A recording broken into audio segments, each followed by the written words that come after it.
In this video, we will see about Triumph's all-new Speed 400 and its complete review from its specification, its advantages, disadvantages, service cost, and also whether it's really value for money or not in a single shot. So moving on to its engine, it's powered by a 400cc and it has around 39.5 bhp at 8000 rpm. So you can have the full power at 8000 rpm itself, and its maximum torque is 37.5 Nm torque. And moving on to its suspension. So it has a very good 43 mm USD fork which has around 140 mm wheel travel. And moving on to the rear suspension, it's preloaded adjustment with 130 mm wheel travel. So the silencer is the bike's beauty, as you can see, and the chassis is made of perimeter frame. But to add more advantage, they have added a cast aluminum swing arm, which actually played a vital role in the power to weight ratio, as it's a lightweight swing arm. And then it has a 6-speed gearbox with torque and clutch, and also it's a ride-by-wire, and also has traction control as a standard, which can be switched on and off as required. And the seat height is 790 mm, which is easily accessible, and there is no fanciful features like different aerodynamics or something, as it's a proper cruiser bike, sport cruiser bike. The tire is powered by 110/70 R17 Apollo Alpha H1 and USD4 suspension. And then we have the reflector here, and all the lights are powered by LED, including the indicators, headlamp, everything. And we do have a standard Type-C charger being provided. So moving on to the front side, we have its signature grade DRL, which is so good, and the light throw is obviously very well calibrated. And the mudguard design is so good as it looks something like a transformer. The radiator and its guard, it's well surrounded, and the coolant is placed below here. And this one, we have plastic and metal as accessories. We can change whichever is required for the engine guard. But there is one drawback, which is nothing but the single horn. So for this huge bike, they might have given dual horn at least, which is the biggest drawback.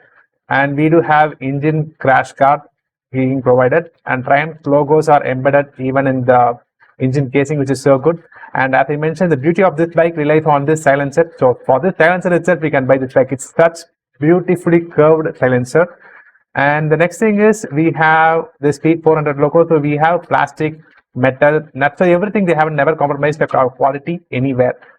And then the next thing is we have the chain sprocket placed on the right side, which is good to see, which obviously means that the rear disc is placed at the left side, and the rear tire is powered by 150/60 R17 Apollo H1, and the Triumph logo is embedded in the seat cover. That's so good, and the grab rail is really usable.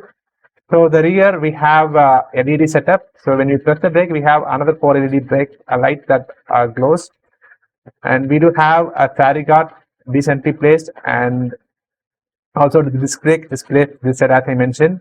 Rear brake is not that great, but it's good. Then this foot peg, it's made of rubber.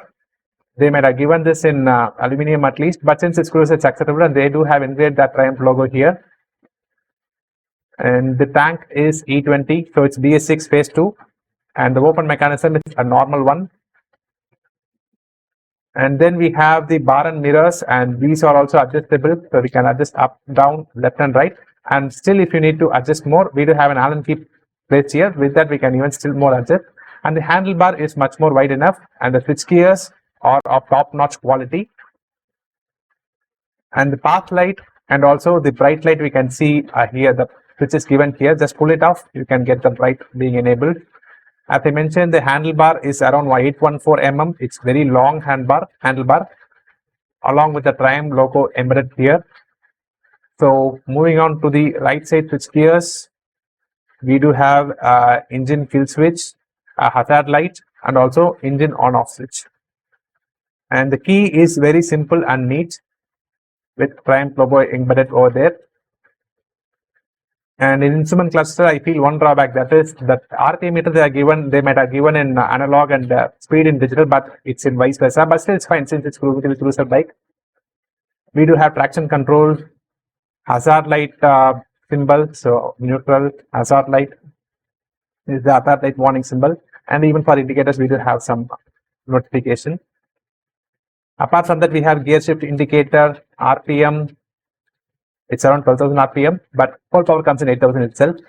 Then fuel indicator, side stand indicator, time, and still we have much more information in the speedometer that we can access by pressing this button in the switch gear.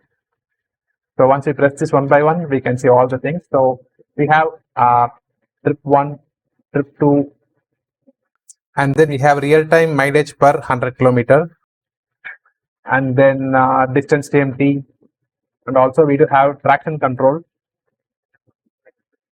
which we can switch on and off, as you can see here. So this is the one TTCon. TTCon is a traction control. Long press that same button, it will switch off, and if you again press it again, it will switch on. Apart from this, we have a little storage space under the seat. As you can see, there is no much space, it's a little space, and it's very clean and neatly packed. So we have fuse box and battery. Apart from that, we have place for a small first aid kit, and also we can keep our RC book over there. And the toolbox, it's so good, it's placed under the seat, and it's very, very simple because it has only one spanner and an Allen key, and they have placed it well in its position. So let's move on to the ride review. So from the initial phase, there is no vibration being felt in this bike. That's something we have to cherish about this bike. Being a 400cc, there is no point of vibration being felt anywhere. It's fine, that much well and fine tuned, and the pole power delivers even at a lesser RPM because it has more torque, which in turn means that even in third gear I can go at 30 km speed. There will be no knocking off engine, and the bike is so agile thanks to its 170 kg weight. Power-to-weight ratio is so good over here. It's easy to handle, it's nimble, but one drawback I feel is it has a long turning radius. So when you make a turn, you have to go for a long bend, but there is no necessity that you have to keep your leg down because the bike center of gravity is very, very good. And as I mentioned, it's a little rear set for our foot brake position, and that's the reason the bike is so much in our control. And high speed stability is also so good in this bike, and as you can see, I'm making another turn. But if I still turn the handlebar, I can even reduce the radius, but this is the normal way that we used to turn, and I feel this is fine. And moving on to the service cost, it should be less expensive and something that should be equal to Royal Enfield, as I believe. So as you can see here, the rear suspension is not that soft, only because since it's not that soft, it's actually much more nimble. And this bike has enormous torque, so it's obviously good even for off-roading, and even for long travel you won't feel any tired because of its sitting position and the handlebar position.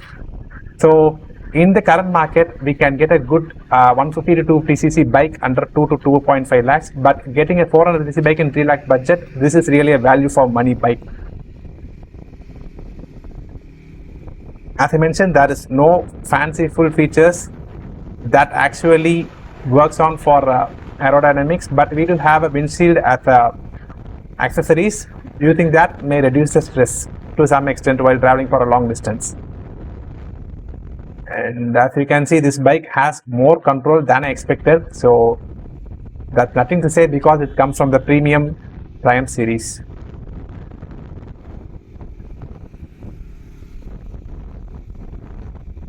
So I think I have covered everything. So with this, we will close this video. Thank you all for watching. Please do like, share and subscribe. And in case if you feel that I missed something, please do comment. Thank you. Thank you.